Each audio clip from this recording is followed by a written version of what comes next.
Seventh leaf, Jefferson hazelnut field, Harrisburg, Oregon. Drip irrigation, rocky soil here. Spacing 20-foot rows, 16-foot tree. September 7th, 2023 is the date. Take a look here. This is a 60-acre block. Crop this year looks on the lighter side. Some nuts forming here. Has plenty of water. Some of these leaves are turning yellow. I think it's just a normal. Looks like a pollinator here.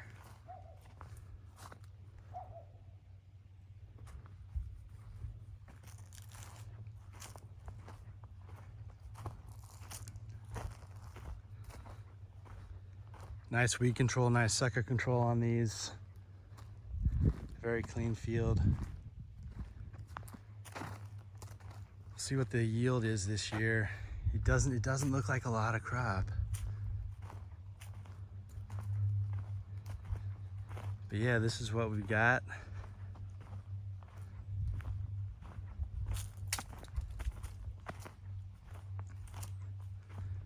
Some of these trees have really taken off. They're filling in.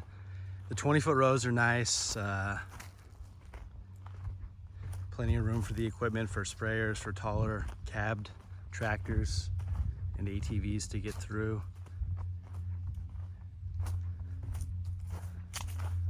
"16-foot tree, doesn't seem to be a problem yet at all. Still plenty of space for those branches to grow in. I believe this is the biggest tree in this part of the field right here. This one had a water leak right at it, so it just drank up that water. The stem is very thick on that one. Yeah.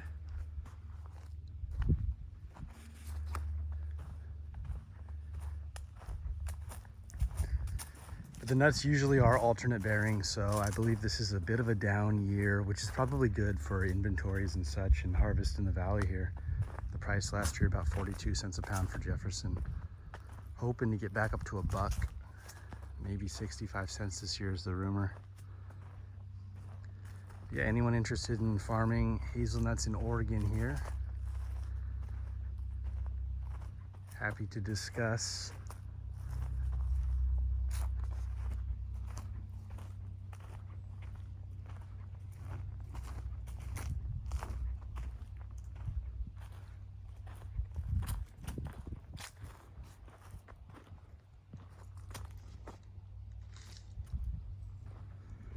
The tree's filling very nicely.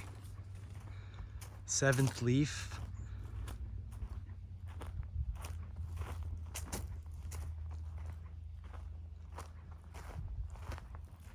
And yeah, we've cleaned up this field. We actually reverse tilled this field with a rhododendron 2 years ago. So the soil, we turned it over, buried a bunch of the rock, cleaned it up, and it actually did a very good job for us. It's a great machine.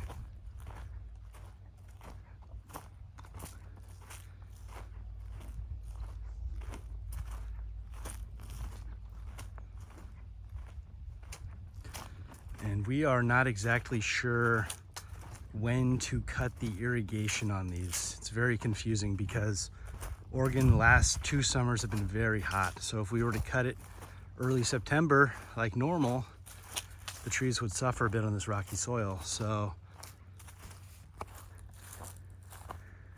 I would say we are just leaving it on this year, maybe for another week. Maybe September 15th we'll cut it. In the past we would cut it late August, but that is, you just don't want to take that chance when the price of nuts is low. You don't want to take the risk.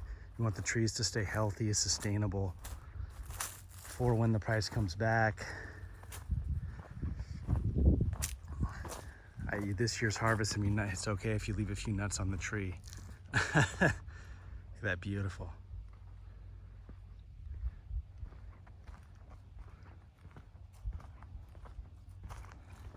we've missed a few replants in this field. It's okay.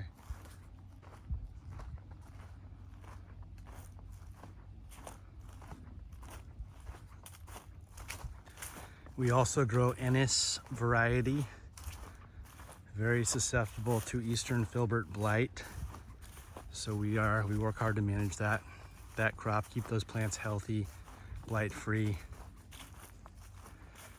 Those are younger. Those are fourth leaf to second leaf. So we'll see how those do as they grow up. Looking to get into harvesting those in a couple of years.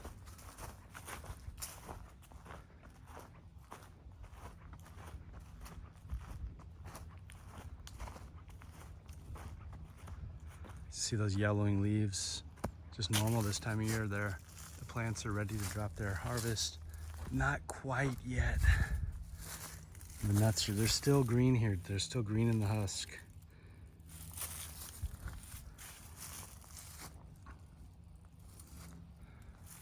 And the Jefferson, they just don't have the size the Ennis has. Ennis is just phenomenally sized. Jefferson does not have that.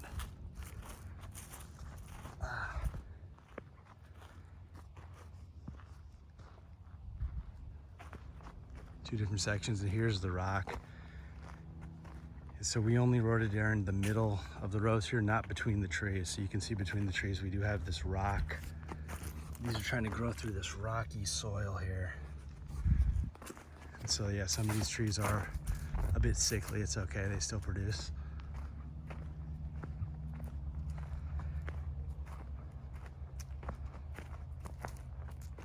I believe the best part of the field is going to be up here over to the north.